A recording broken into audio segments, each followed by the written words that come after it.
Hello and welcome to CrossTalk, where all things are considered. I'm Peter Lavelle. Battlefield Ukraine. As the Kiev regime continues its deadly assault on citizens in the east, Washington appears more than pleased to return to the days of the Cold War. NATO officialdom is in a state of elation. And again, Russia is the target.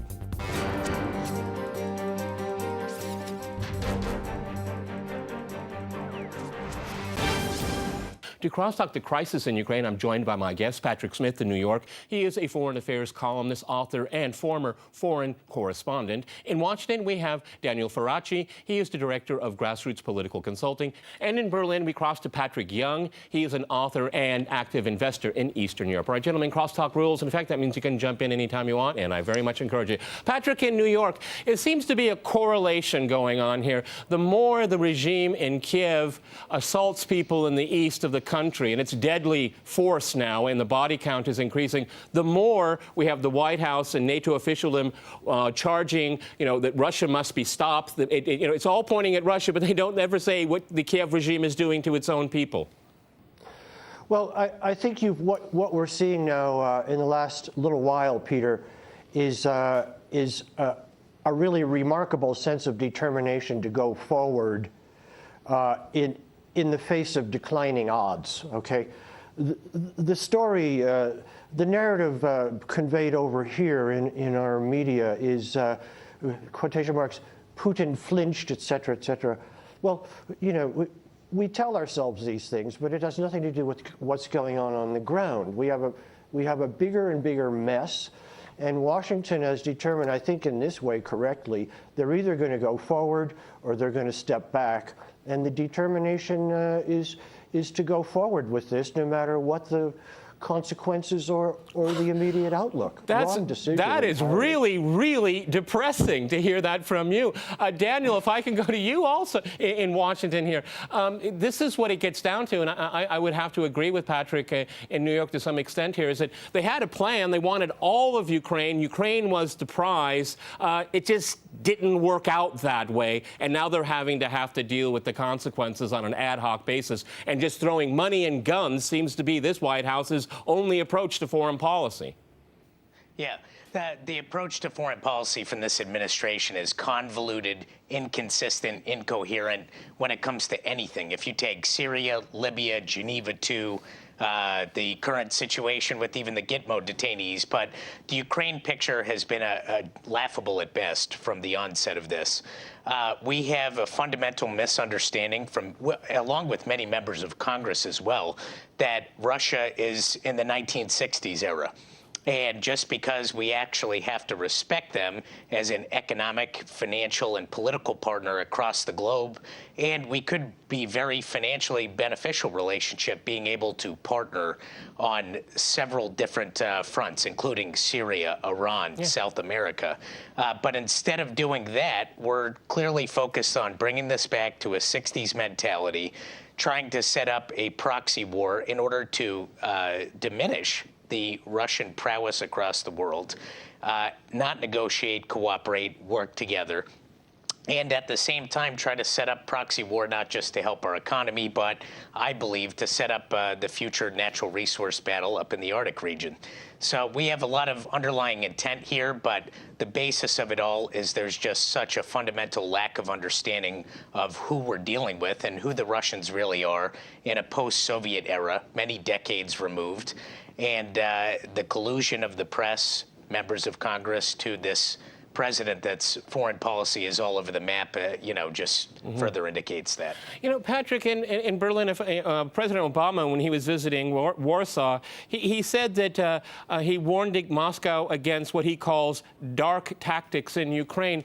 But most Americans, because of the echo chamber, is utterly unaware that the United States and its allies committed a coup, a violent coup, on the night of February 21st. And so dark tactics, I mean, this is very Orwellian. I keep using the word Orwellian over the last few weeks and months because that's the only term that explains all of this. I will keep on using it. Patrick in Berlin, how do you react?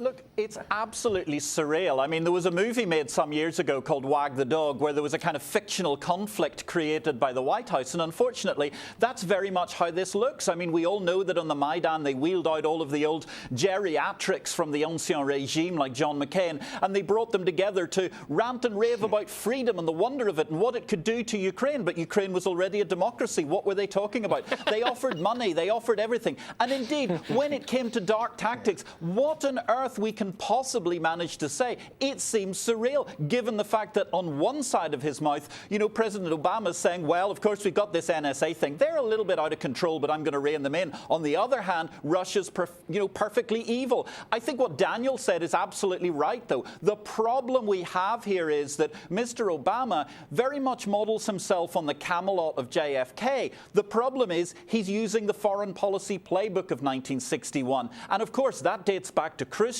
to a completely different era and an entirely different Russia.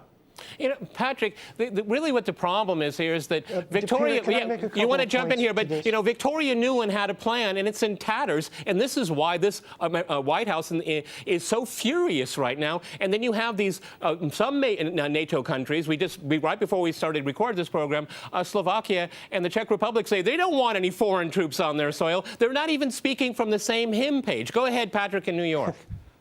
Thank you. A couple of points. Drawing from a position of as near as I can to objectivity, I hold a candle for neither side, okay?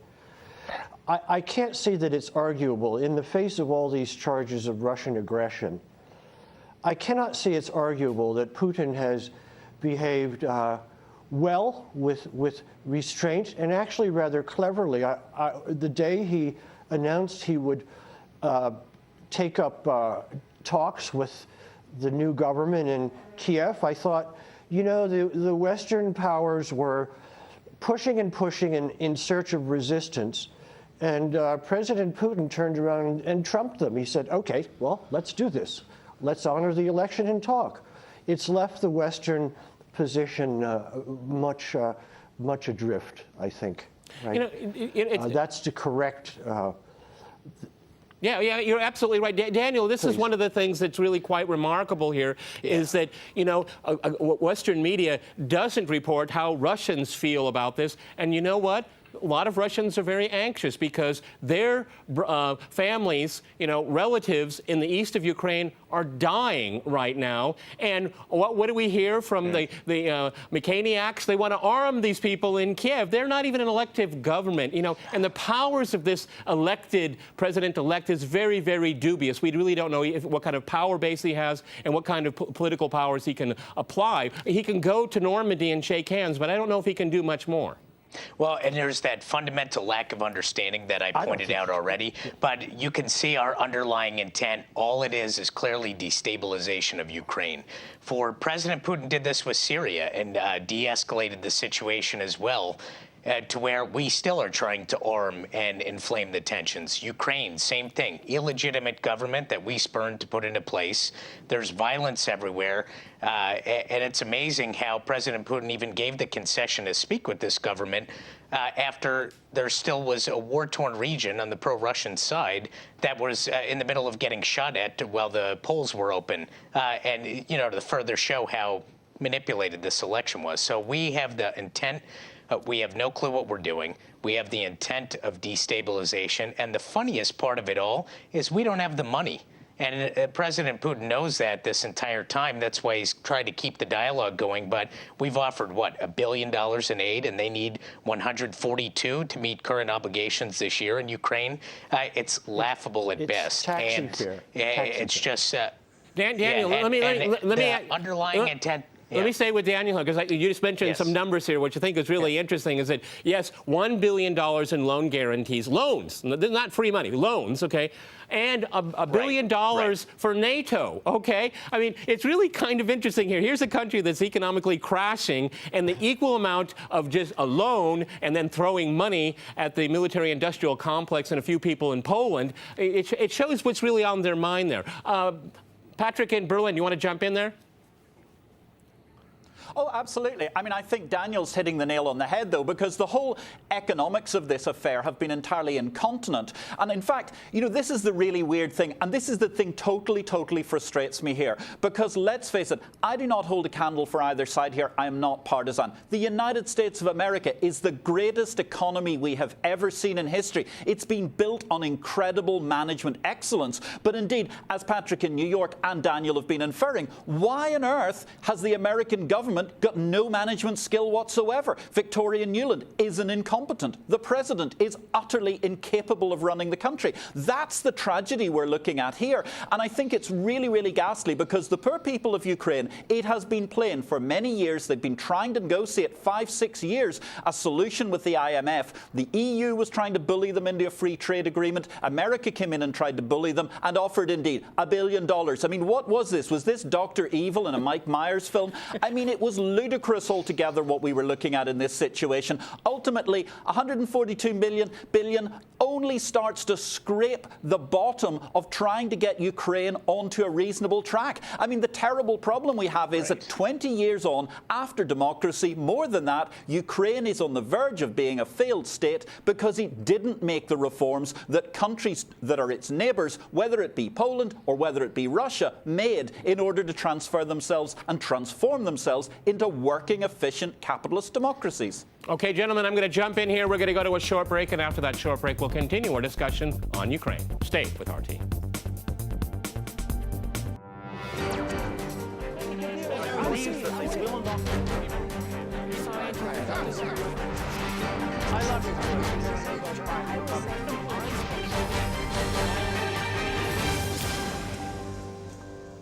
Welcome back to CrossTalk, where all things are considered. I'm Peter Lavelle. To remind you, we're discussing the ongoing crisis in Ukraine.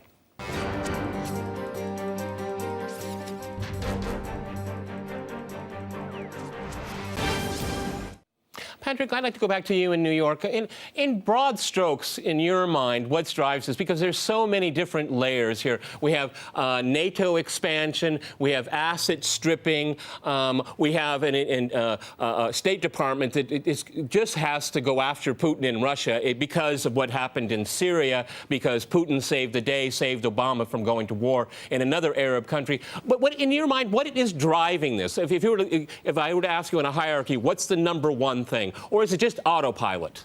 Well, there is some autopilot in it, actually. I hadn't used the term. I think it's a determination to, I think it's larger than NATO, okay? I think NATO is essentially an instrument, a means to an end. I think the end is the extension of the neoliberal order, okay? With that in mind, I want to go to 2 points Daniel made. One, there's a skills deficit in Washington for one perfectly ordinary reason. Washington has never had to cultivate any. Boutros Ghali made this point years ago. Diplomacy is for weak nations. The strong have no need of it. Okay? On the other point, Washington's problem is you can't, as far as I was just thinking of this morning, you cannot fire bullets at dense economic ties, language, culture, or history. If you fire them, you end up hitting people, but you do nothing to change the circumstances I've just enumerated. That's the problem. And they cannot win on this point, right? So no diplomatic capacity and just doomed to failure on the military and strategic side. Daniel, if I can go to you in Washington, it's interesting what Patrick says, because the word autopilot does come to mind to me, because this is what they do. You don't negotiate with anyone. I mean, from the very beginning, and Patrick in Berlin mentioned it, you know, when Ukraine was in dire economic straits, Russia stepped up to the plate and provided $15 billion to, you know, and this is a very important country to Russia. It's its neighbor.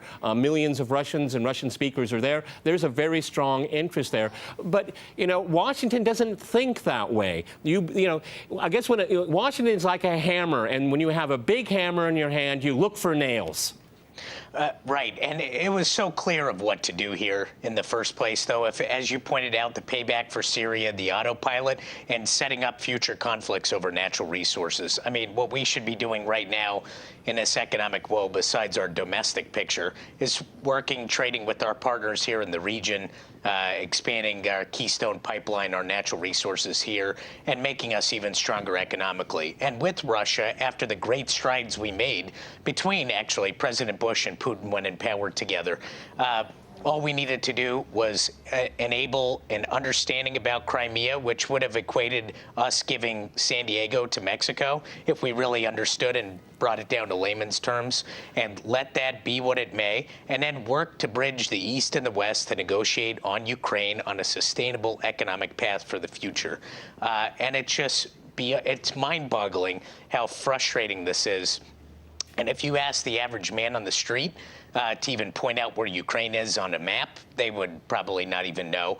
But, you know, the 60s mentality is there, but for the millennials, for Generation X, for all these other generations in this country, their tax dollars going to set up and create further conflict with Russia is infuriating to the average Joe here. So there's also... That's a huge point. There's a tremendous disconnect on foreign policy with this president, even amongst the collusion of the media, lack of understanding of a lot of Congress and the president. There's a huge disconnect here.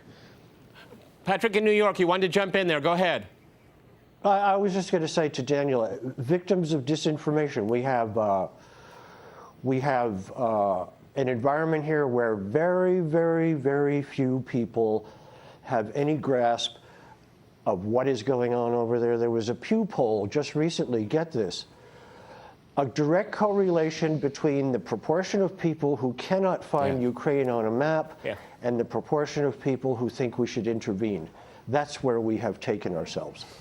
Patrick, one of the things that I find very, very disturbing is that we have so many people, including the president, which I listened to his speeches on the last couple of weeks. He seems basically clueless in what his administration is doing in Ukraine, because it's simply not going to work.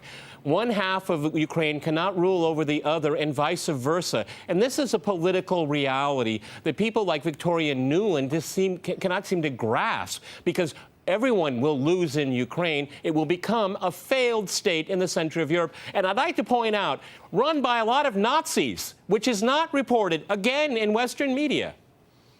It's an incredible situation altogether. I think the problem, of course, here is that we are looking at a kind of situation where everybody who enjoys a particular lifestyle, they always think the rest of the world is somewhat similar to them in outlook, manner, and so on. I think it's incredible. You look at previous American incursions. I mean, good grief, America invaded Grenada, to save like three dozen American pensioners at some point in time, 25, 30 years ago. And at this point, you've got a Ukraine, which is an incredible ethnic melting pot. But isn't that a huge problem, actually, of all foreign policy related to this region? Because with the exception of the modern-day borders of, say, Poland and the modern-day borders of Germany, actually, the whole of the new Europe, Eastern Europe, all the way through Russia, is a melting pot. There is no single homogeneous nation. And ironically, you'd think that the rainbow nation of the United States of America could appreciate that. But the difficulty is that it is a situation. The playbook is in play. No one wants to think out of the box because the government just isn't capable. And it's ultimately a damning indictment of the government system. You know, Daniel, in Washington, it's really quite interesting. The Ukrainian president-elect, he said right before the polls closed on May 25th, is that he would go to meet these people in the East. Somehow, I have a feeling that somebody in the White House gave him a call and said, no, no, no, you're not going to the East. You're coming to the West, and we have some orders for you to fulfill. And that's exactly what it looks like. Because Obama said when he met him, you're a good selection. I just had to think that was a Freudian slip. Selection. Yes, indeed. He was selected. Yeah, and to Patrick's earlier point, the playbook's in play, and we haven't been able to alter that whatsoever this entire time. And it is depressing to watch because it just feeds into the failed leadership we've had in this country for this entire presidency on foreign policy. There has not been a consistent or coherent move the entire time. And unfortunately, you do have those hawks like McCain, Lindsey Graham, all the rest who are feeding the beast and not making this any better. And it's very depressing to even watch, though, to real coverage like this network provides compared to most of the media on what's actually happening on the ground. I had the pleasure of living many years back in Odessa for a few months, actually. Goodness. And to see what happened in the government building and just the level of violence and the lauding on the Twitter pages from the neo-Nazi factions, I mean, it was disgusting and depressing to watch that unfold. But we're right. We're so far down this road, there is no turning back. The destabilization plan is in effect. And I have yet to see any move. I mean, even right now, the speeches that were just seen from the G7 of us pushing for further sanctions now from violence happening from the other side, and the most of the leaders backing away from that. But, and this is the president that accused President Bush, the former president, of going it alone and how that would never happen again. We're right back down that road, deja vu all over again. Patrick, in New York, is the American foreign policy establishment? Let me ask the question real quick here. Are they pleased right now that they have branded Russia as the new enemy, the old enemy, and now the new enemy again? Because this is extremely dangerous. As Daniel said, when you go down this path, it's difficult to reverse yourself, and I think we've gone beyond the tipping point. That's really quite tragic for the international environment.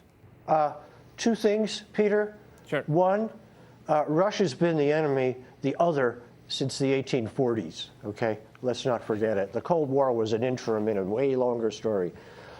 Point two, I write my columns with this in mind. This coup is not going to succeed. I think in conversations like this, we need to keep that in mind. It will not go, ultimately. The question is the size of the mess. Daniel, if I can go to you in Washington, very good point, and I've gotten a lot of criticism on my Facebook page for saying it, but I tend to agree this regime in Kiev will burn itself out. A lot of people will go down with it, but it's not sustainable. You cannot have a neo-Nazi, anti-Semitic, anti-everything regime in the center of Europe. It will be exposed for what it is.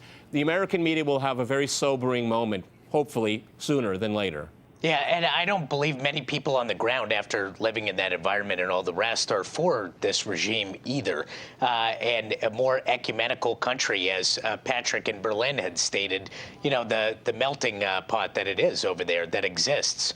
And economically, there's only so much collapse that the broad general public is going to be able to sustain. So on top of the future gas shipments to Europe come next winter. So I don't believe this will sustain itself. The problem is, what is the exit strategy of the Obama administration? Because we're going to have one, and we're going to have to figure out how to partner because this is unsustainable path for us, and a very, as you pointed out, dangerous one for many decades to come if we do not figure this out real quickly. Patrick in Berlin, 20 seconds, last word. That's great. Well said. Situation in American literature, there's a fabulous play. It's called Our Town by Thornton Wilder. It's about parochialism, life, love, and looking outside your narrow little box. Famous quotation, that's the happy existence you wanted to go back to. Ignorance and blindness. Okay, on that point, wow. Okay, many thanks to my guests in New York, Washington, and in Berlin. And thanks to our viewers for watching us here at RT. See you next time, and remember, CrossTalk rules.